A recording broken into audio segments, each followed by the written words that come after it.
thank you very much for taking an hour of your busy schedule to do this. Really do appreciate it, and the students will appreciate it too. You're welcome, Dave. We are using this for students, and so many of them would like to know how you began, where you came from. So can you just tell us as much as you wish about your background, what your childhood was like, where you were from? A very complex background, I must say. I was born in the reserves, the outskirts of Queenstown, in Lady Frey. I grew up on the farm, Stanley Pope's farm, in the outskirts of a small town called Malteno. And then I ended up in that small township called Malteno. That's where even my schooling, my primary schooling, got together.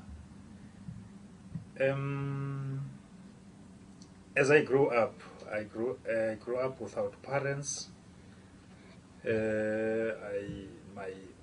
My sister and my brothers were sort of my parents, I would say, because they took care of me, especially my sister, who took me to this Stanley Pope's farm, and she took me further to Malteno.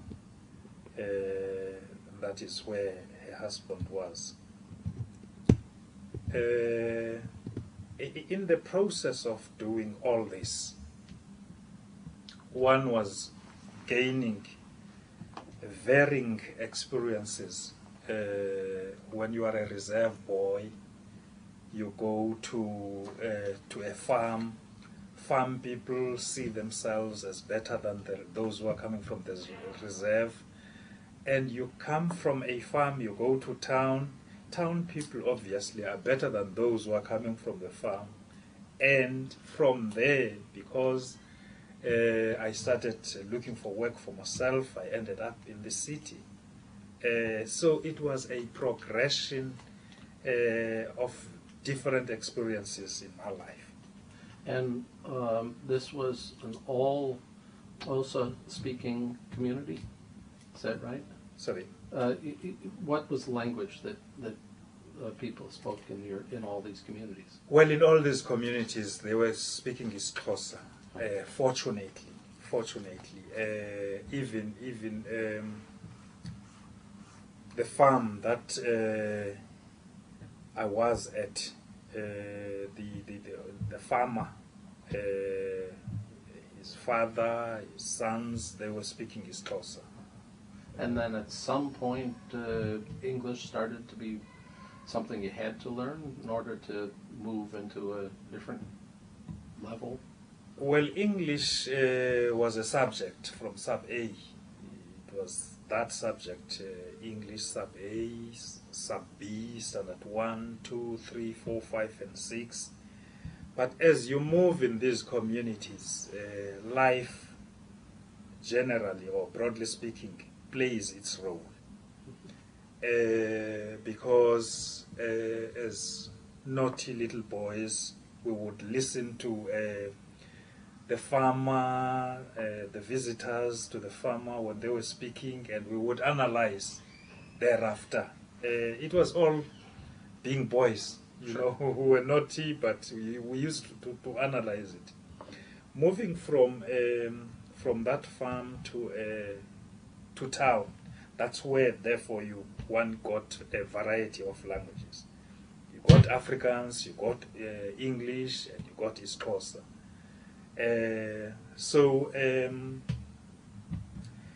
As we were schooling, doing our primary schooling, we used to be golf caddies, you know. Oh, really? Yes, and it was an interesting thing to us, and it was a money-making thing, because we wanted to have our lunch at school. when on Saturday you would go to a golf course so that you can be a caddy there. Saturday and Wednesday, those were the days. Mm-hmm. So 30 cents was too much, you know. It was something that would take you a week at school, you know. So because we used to get 30 cents for 18 holes. Obviously, you must have found... Definitely. You know, a person with a background like myself, when you interact with other children at school, you become so mingled in that environment that you begin to like it. And when you have mingled with that, a lot of influences would come about. You see, you will talk about things, you would talk about some experiences and all that. I think we were doing Standard 4 when people started to talk about something like radio freedom, and we would whisper about it. You see, there is a channel that gives you access to radio freedom, but you must not let the elders to see you because you'll be arrested. So very young, you started to become Very a rebel. young. You were a rebel at an early age. At a very early age. Circumstances demanded, because really life was not as good as it is today. I'm not saying life is superb, but it was not as good as it is today. A point, you know, if you go to town, you knew that there was going to be a border. You just go to the shop, and from the shop back to the township. It was not a matter of strolling in town and doing all that. You could be arrested, you know. So those kinds of things were influencing people to talk about why are people being treated like this? Why do we have, for an example, in the township, why do other people have to pay lodgers fee to the municipality? Why other people are not allowed to visit other people? Why should they go to a Bantu administration and all that? I mean, those were the questions that were quite interesting to us as youth. And they prompted us to engage those who were before us and ask them, but why is this, you know? I'm very intrigued by your using the word us. So there was a group of you. It was a group of us. It was a group of us. I was shocked when I think a month ago, one of those us phoned me and said, but where are you? You know, it was, and he is in East London, you know. So as I'm using us, it was a group of us. And did you at some point find yourself a leader among that group? Yes. At a time when we started our high school education, we talked to ourselves. In fact, we heard from other students that students in various towns were organizing themselves into youth formations, and we had to organize ourselves also in Malteno into a youth formation, and we called it Malteno African Cultural Youth Association, MASCA. Then I was the first chairperson of that formation. So I don't know whether I was quite forward or what, but I ended up being seen as a chairperson. But with an understanding of this nucleus group, you know, this curious group, you know. Can you give me a date, just roughly when this is happening? That these things started in 1969, and they went up to the early 70s. Okay. Early 70s, and that is when I left Malteno for Johannesburg. I see. Yeah. At some point in this, did you start to become aware of Steve Biko and what he was working on? We heard a lot about Steve Biko. We heard a lot about Mandela. We heard a lot about Sobukwe. And at that time, what was prime in our understanding was this black consciousness thing. We kept on analyzing what black consciousness meant. I think those who just went straight to the politics of the ANC are happy in the sense that their understanding just went straight to the... We started from black consciousness influence, and it is after that influence that we started looking at policies of these liberation movements. We had that there is PAC, there's ANC, there's, well, AZAPO came later. Yeah. And did you start to be aware of an international issue of black consciousness, or did that not happen at that point? It did not happen at that point. It did not happen at that point. We were not quite so astute to understand international politics. Enough to keep you busy here. Yeah, yeah. So you were in Johannesburg by the early 1970s. I would say mid-70s I was in Johannesburg. You know, after I dropped out of school, there was no option for me but to go and find work. Then I started working at Tembisa Hospital as a clerk there. Well, I lost contact with my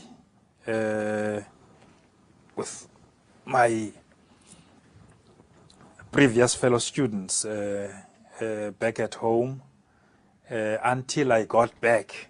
For a short while we were together, and then I came back to Cape Town. That is where in Cape Town that we started to resuscitate the political basics that we had as we were at school. Did the events of Soweto mean a great deal to you? Definitely, definitely. It meant a great deal for us because this Afrikaans business started with us. I did agriculture in Afrikaans, I did history in Afrikaans, and I heard that other schools were doing even maths in Afrikaans. It was fairly difficult for that language to be introduced to us at a high school level, at a secondary school level. And, you know, it was difficult because we used to call history geschiedenis. But the bad thing about it, because we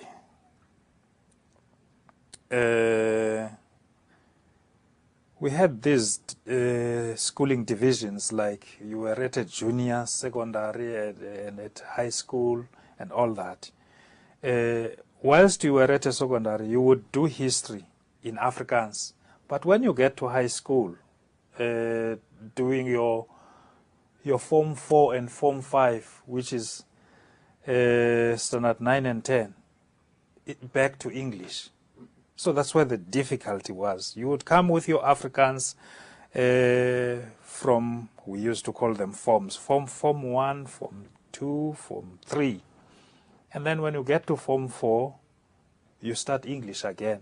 And it's new concepts, new words, new expressions, and all that. And part of the problem is you're trying to understand the subject matter, and they're making it hard for you. Exactly, exactly. That's where the difficulty was, you know. But some people erupted in protest over this, and I gather that you were starting to think about that yourself.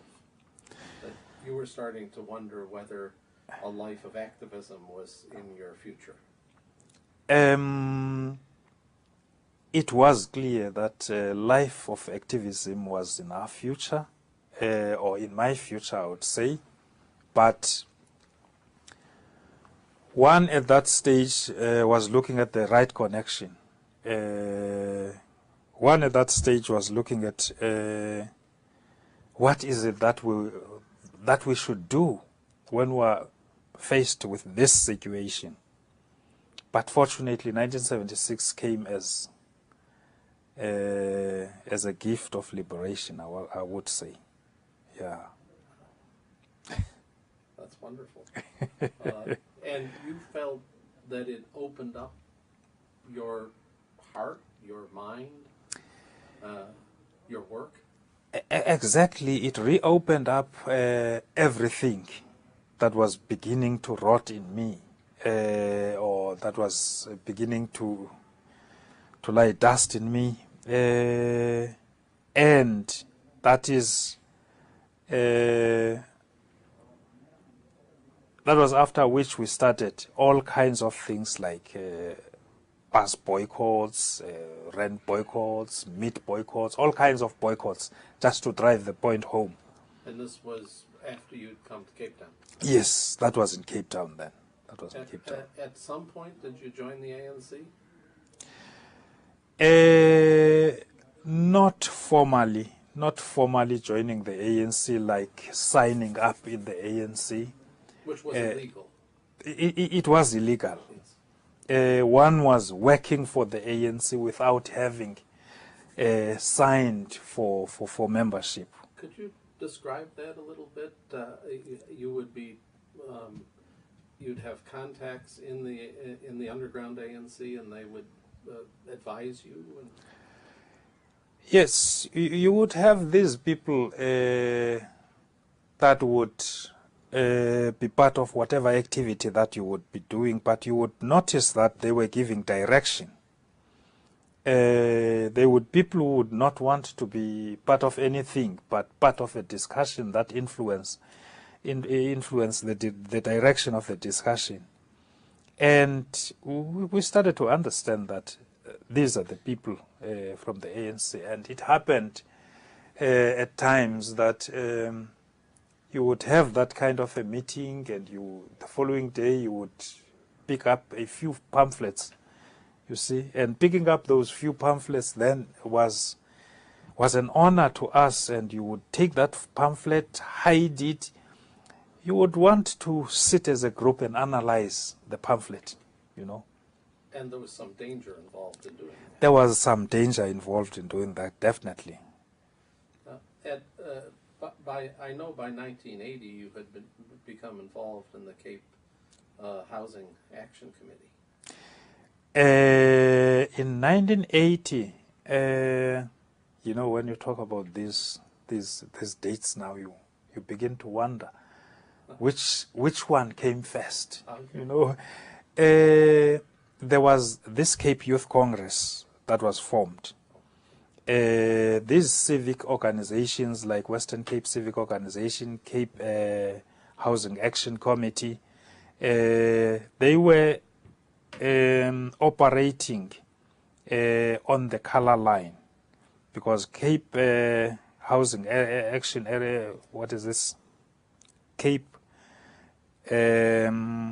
Housing Action Committee, which was CAHEC, operated in the predominantly colored areas, and Western Cape Civic Organization operated in the predominantly black areas.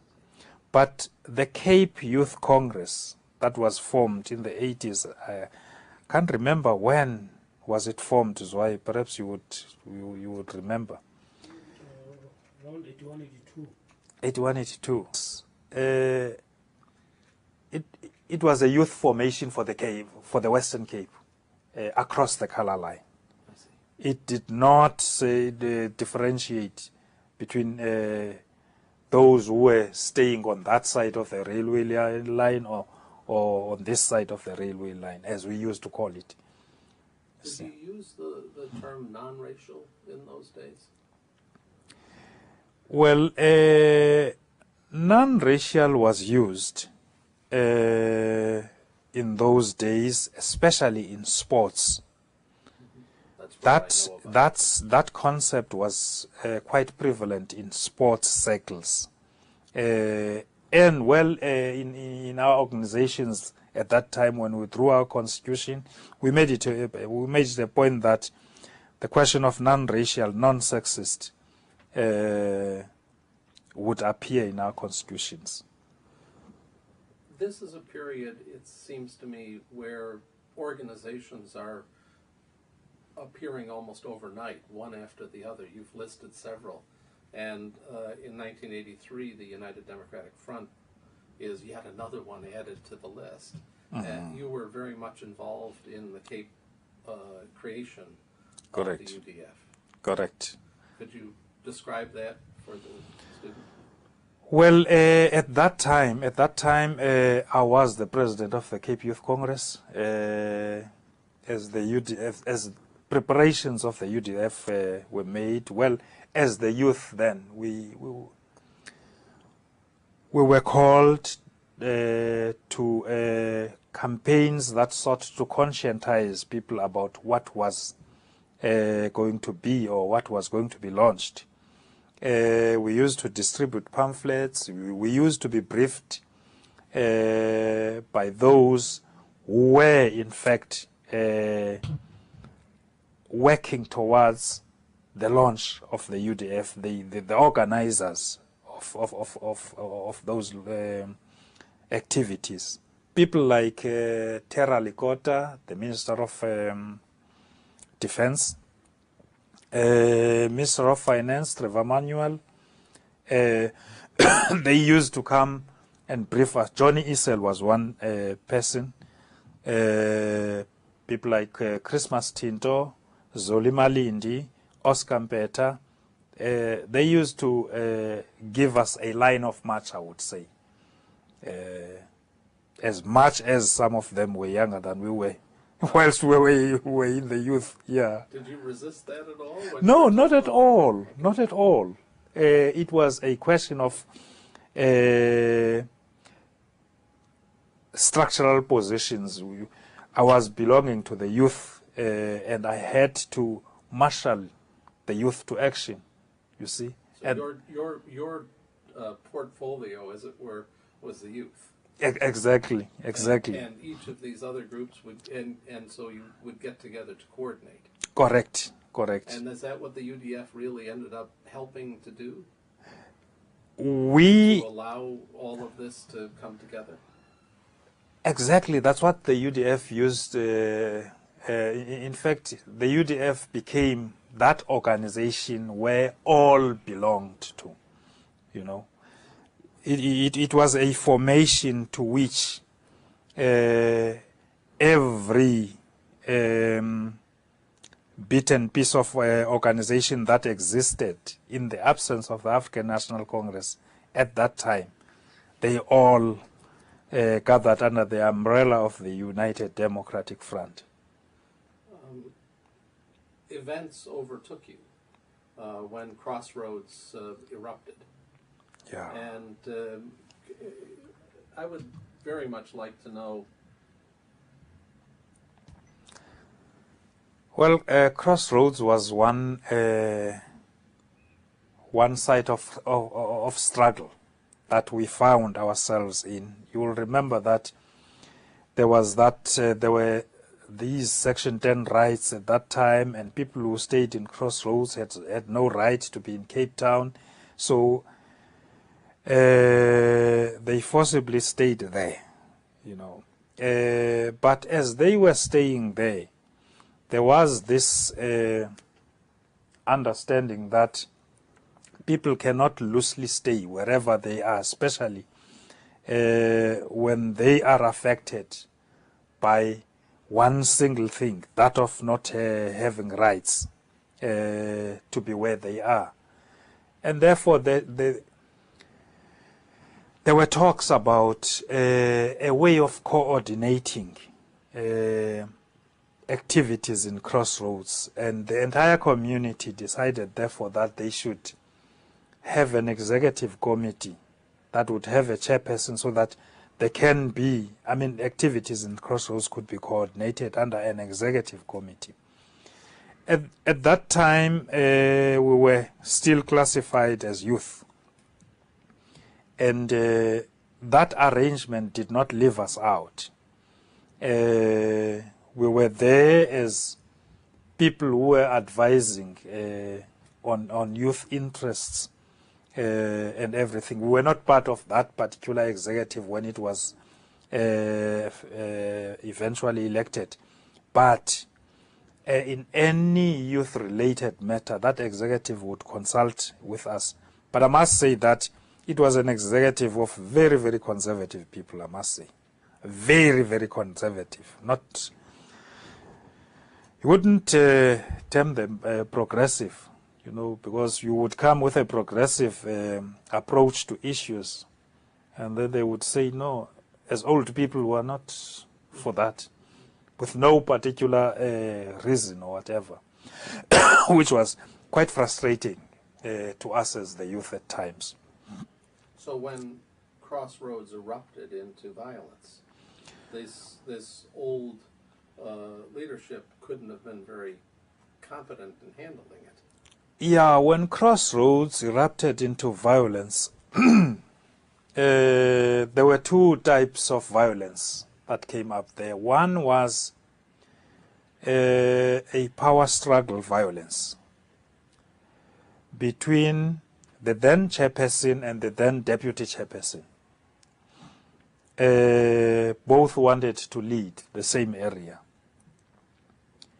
And then people were divided. There were those who were following the chairperson, and there were those who were following the deputy chairperson. And then there was violence. The second one was when the conservative elders, I would say, have already taken sides now. They have taken the side of the government. And one would say, because at that time the youth was so militant, they were used by security police and the army to deal with the youth. That's how the second violence erupted. Then there were others adjacent to Crossroads. There were areas like Nyanga Bush and all other areas. Well, leaders in those areas were aligning themselves with the progressive thinking. And therefore, when that violence erupted there, it was conservatives assisted by the army and the police versus the progressives assisted, I would say, by the comrades. One other way that people talk about this is that the conservatives are sometimes referred to as gangsters. Is that fair? Well, we referred to them as Vetduke. They were called Vetduke because they were having white cloths on their white bandages on their heads, so that they can identify each other. So we referred to them as Vetduke. Well, conservative, one would think deeply to compare the two, conservative and a gangster. But when you talk about a conservative person, you talk about a person whose thinking is rooted in the old ways, whose thinking is rooted in the, one would say, the old traditional ways of doing things, where people would say, I can't listen to a child. And their economic interests were also very much in the old ways. Definitely, definitely. The reason why the chairperson and the deputy chairperson rise against each other, it was because of the economic factor. It played a role because these guys were not working by the direction of the community. It was not a creation of their own making. The community said, in order for you to deal with our affairs, you need not to work. That's what they said to the chairperson. What we will do, each house will donate 5 rands, each house. And I think that 5 rands in that area was too much, because it was going up to 8,000, and at that time 8,000 was too much. Yeah, I'm sure envy came about because of that money. And many of the people in these, it was impossible for them to come up with on a quick basis. Some were unemployed, and therefore it was difficult. It was difficult, and you know, the painful thing was that the conservative executive would take steps against those houses that were not contributing to that, or those who were not paying that levy, you know. And the only action that was taken against those people was to demolish their houses, you see. So it became something very, very painful, I must say. Well, definitely, as one of those people who were known at that time to have led the youth, these conservatives would say, this youth of Sonto is doing that and that. So the youth became my entity now. So I was in danger. And when this thing spread to Nyanga, to New Crossroads, and that was at the time when I was still in New Crossroads, my life was threatened, I must say. My life was threatened. Not only me, but other people as well, who were opposed to how conservatives were operating. I mean, people who were beginning to introduce in that area this thinking of an organization, because to them this organization was not very good. Whilst this chairperson used to serve as a chairperson of the Western Cape Civic Association, to them it did not count. He was just a chairperson, and therefore, as a chairperson, he would tell everybody what to do, and that's all. And the regime, the government, was equally unhappy with you. Well, you were in trouble. I was in trouble with the regime. I was not one of those good boys in the eyes of the regime. Well, together with others who were subjected to all kinds of ill treatment and arrests and, all kinds of those things. You were arrested? Yes, many times. Not once, not twice, not thrice. Many times. And was that just part of what it took to do the business? At that time, the business was in my veins. I mean, the struggle. The struggle was in my veins at that time. I mean, there was nothing I could do. there was, that slogan that said, forward ever, backwards never. It was infused in the blood of the youth of that time.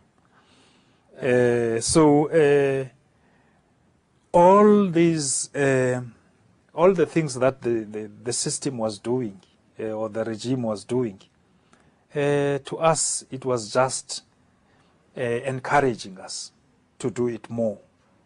You see, you would be arrested and come back a hero, So it was quite assisting. Yeah. I think break here.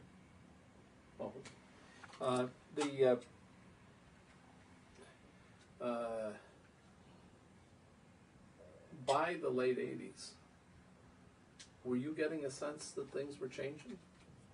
Did you get a sense that you were starting to see something that was going to turn out the way you hoped? Or were you so much in the struggle you didn't know whether it was going to succeed or not? Well, in the 80s, one would sense that things were taking a direction, because one was now exposed to international, in fact you could hear about international solidarity groups, support by socialist countries and all that. So it was, by that time, if you compare that time with the earlier time of the 60s and 70s, you would say we are heading somewhere. We are definitely heading somewhere, you see. Did the events in Angola mean a lot to you, or was that far away? Oh, definitely. Events in Angola, I think I was in Victor Festa prison when Boere we used to say when Boere were donored at Cuito, Cuana Valley. It was a thriller. It was a thriller to us. And we were saying Angolans are doing it, and they are doing it on our behalf. In the time you were in prison, was information flowing in? Did you learn a lot about what was going on? We learned a lot. We learned a lot. Information flowing. We used to smuggle in newspapers. We used to smuggle in almost everything. The visit. When visitors came, they knew that the first 10 minutes, it was a rule. It's the political situation before you get to family issues, you see. So that's how we got information. And within prison, there was a network that sort of kept you well informed as well? Yes. We were using Waters. You would ask Waters, hey, what is happening? And they'd tell you. Some would tell, saying, hey, I should not be seen talking to you, Some would say, I'll bring you a paper. And I must say that we had to give incentives, you see, because we wanted that information. This is so dramatically different from Robben Island in the 60s. That's why I'm intrigued by this. That obviously there was a transformation in the way that the regime was thinking about prisoners, political prisoners. Yeah. You saw yourself as a political prisoner throughout this. Well, we were political detainees.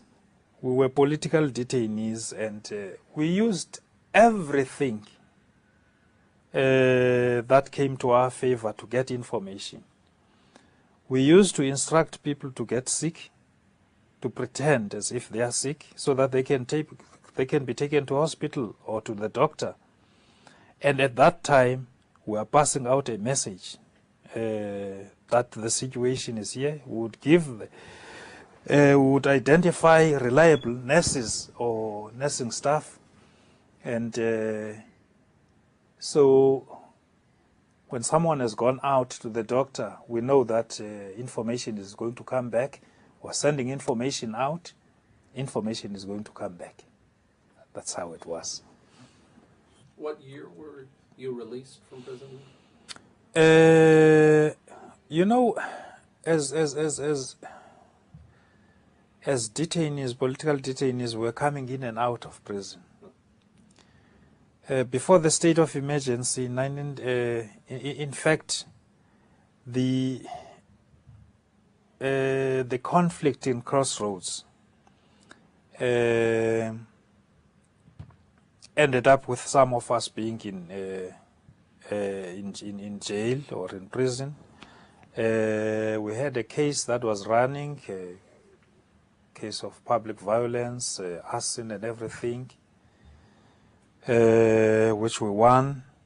Thereafter, there was a state of emergency. We were bundled in once again, you know. Thereafter, there was another state of emergency, and we were also bundled in. Thereafter, I was under Section 29.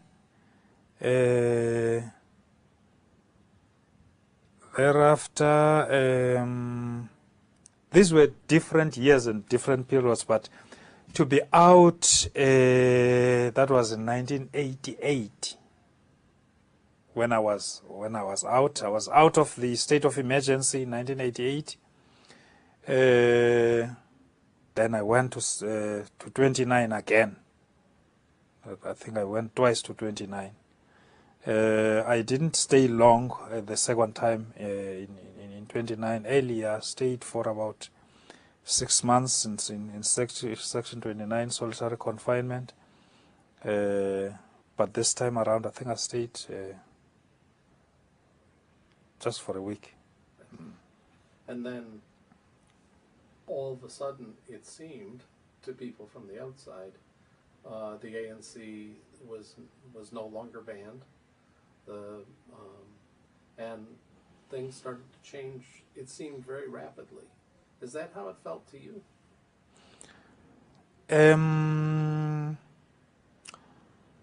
From 1986, I would say from 1986, really, we were not scared to talk about the ANC.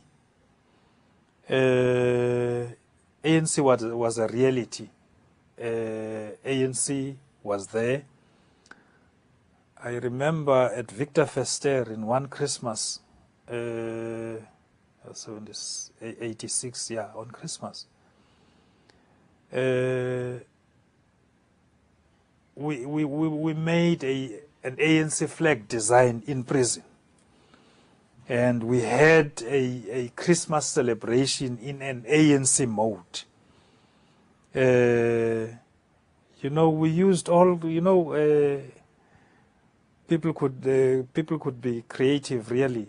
We use all sort of things like blue soap for green, and cocky pens for black, and all that. It was an ANC flag, you know, which was very good. And when warders saw it, they came to take it, you know. But it was too late. It was up already, you know. So the message was passed. Is there a turning point? Was there a moment when you said, yes, we are winning, or we have won? When we knew that negotiations were taking place, but the discipline of the ANC, we knew that we wouldn't know who was involved in those negotiations and where were they taking place. When I was in Paulsmo, 1985, 86, I can't remember. It was my first time to see the old men, Sisulu, Kathrada, Mlangeni, and Mhlaba. I was under Section 29 also. And when I got there, I was sitting thinking, hey, you know, when you get into your cell, you look around, you look at whether you cannot see ants so that you can count them. You look at the writings in this cell so that you can read everything, just to keep your mind working. As I was doing that, I heard voices outside, and I had to climb up the window, and I looked. I couldn't believe my eyes. I was looking at these 4 men walking in the courtyard, and I thought, these are them. You know, they went around, they came back. When they were under my window, I said, Viva. And they stopped. They walked again. Their conversation changed. They walked around again, and when they came back under my window, Baba Sisulu asked, is there someone? And then I said, yes. But okay, we're coming back. They went around, they came back. We started talking. Nonde Balfour, the Minister of Correctional Services, joined us there. Our stay there was ordinary. Ordinary in the sense that we were in our different cells, but we communicated, you know. And when these old people came out to exercise in the courtyard, we used to see them, we used to talk to them, you know. Well, definitely without the knowledge of the warders. So to us that time, in fact, Tatu Sulu said, we are winning.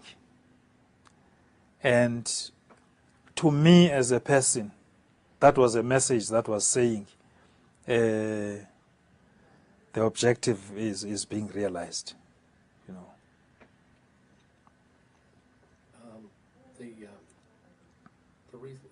The release of Mandela then was that last moment of triumph? Well, the release of Mandela was, I would say, it was the last of those indications that we are there. Yeah. We knew that we were going. When I was part of a delegation that went to meet Mandela before he was released the following day, it was myself, Trevor Manuel, Vali Musa, Bulelani Nzuka, can't remember the others. But it was such an experience that was telling that the country is going for the better. Do you remember what you said to him? What you said to Madiba when you went to meet him? Personally? I can't remember what I said. You know, we just greeted. We were so overwhelmed when this man, hi, comrades, gentlemen. What would you want me to offer you? This is a convict. How can you say, what can I offer you? You know? We had very nice lunch. Do you take wine, comrades? No. It was something that we couldn't believe. How you feel about the future? Well, South Africa is becoming one of those countries where different people can live in harmony. And one has that belief that South Africa will never go back to its dark days again.